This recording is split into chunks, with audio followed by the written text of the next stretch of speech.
imagining a situation or a scenario where you have a rigid woman, or that woman has a rigid spouse, and they are insisting that we must give birth the natural way. Yet all indications are that a CS is necessary. What do you do at that point as a midday? So as a medical practitioner, you have to counsel the mother.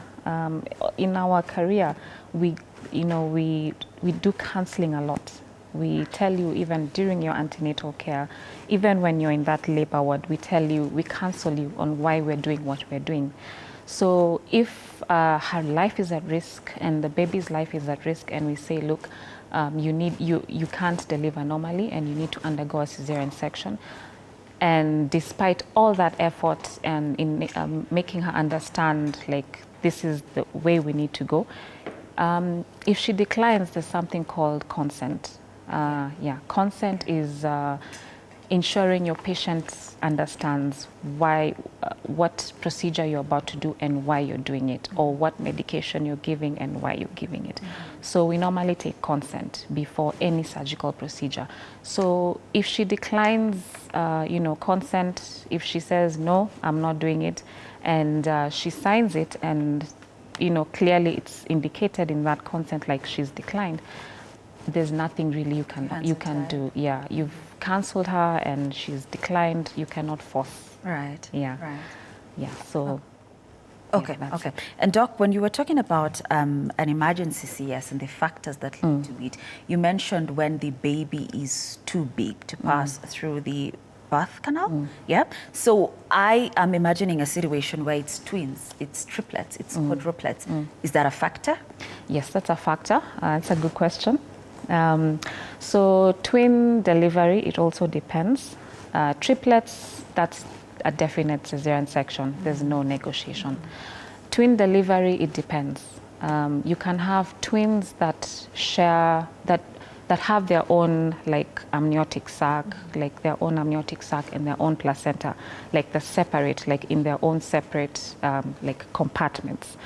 And in that case, if the first twin, for example, the head is now down, facing down, like ready to be delivered, that we can allow a normal delivery, because the first twin will be delivered and the second twin can somehow be maneuvered and turn into the right position and be delivered. But in the event that the twins maybe share a placenta, then we recommend a cesarean section. Yeah, if they share a placenta and their own amniotic sac, definitely a cesarean section. Yeah, so triplets, anything above that, for sure, that's a cesarean section. Yeah. All right. Now, again, I take you back to something I said at the beginning when I was talking about the statistics, and I mentioned WHO talking about some unnecessary CSs, and I tried to read your what's it called? Verbal, what's it called? There's a word for it. Your face and body language. Body language. How can I forget that? Your body language. I tried to read that because there was some reaction to Doc. Yeah. I mean, unnecessary CSs. I can't say. I mean, we don't. There's no unnecessary CS. There's no unnecessary CS. We have, as COGS, we have local guidelines. We also have international guidelines on why the indications of cesarean sections. And if you're undergoing antenatal care and your doctor feels like they're not comfortable with you having a normal delivery, then they usually recommend a cesarean section. Maternal request, by the way, is also an indication. Yeah. If you say, like, if you tell me as your patient, like, you don't want to undergo normal delivery, I will respect that. That's a maternal request, and I will indicate in the consent form that you requested for a cesarean section. Yeah. So there is no unnecessary CS. There is no unnecessary CS. All right, Yeah. Minnie, let me come back to you. I feel like I've kept you out in the cold for a while now. I want to know about, looking back right now, it's been 2 CSAs, yeah? And I remember asking whether you had a conversation with your medic, what Dr. Angela here is talking about. Looking back, what do you wish you knew about ACS? I wish I knew how I could take care of the wound, because I think I failed on that.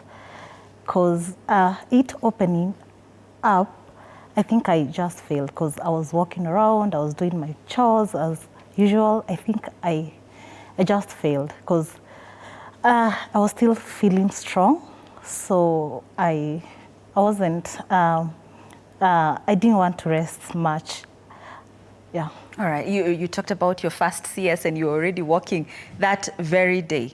Yeah, the first CS. Yes. Yeah, but I was very young. I was very young. I think age was still a factor. Wow. Yeah, I was 20. I think I was 23. Yeah, I was very young. But you're strong. I mean, you have to take that. You're a strong woman. But when I compare the second one and the first one, you know, they are very different. Yeah, heaven and earth. And I wanted to ask Doc, sure. Why was I feeling so much pain after the second one? You know, I wasn't sure if they didn't give me the right medication for the pain. Up to now, I'm not sure what really happened.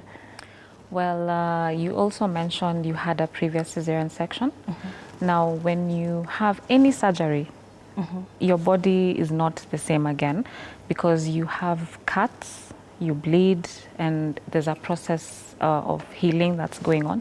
And what does healing do? It forms scars. So maybe there may have been a lot of scar formation, which we call adhesions. And when you have adhesions inside your abdomen, that can make the surgery a bit more difficult. Like the second surgery, it can make it a bit more difficult. And that can lead to predisposed to now complications in the recovery time. Yeah. Right, okay. And I like that. Thank you.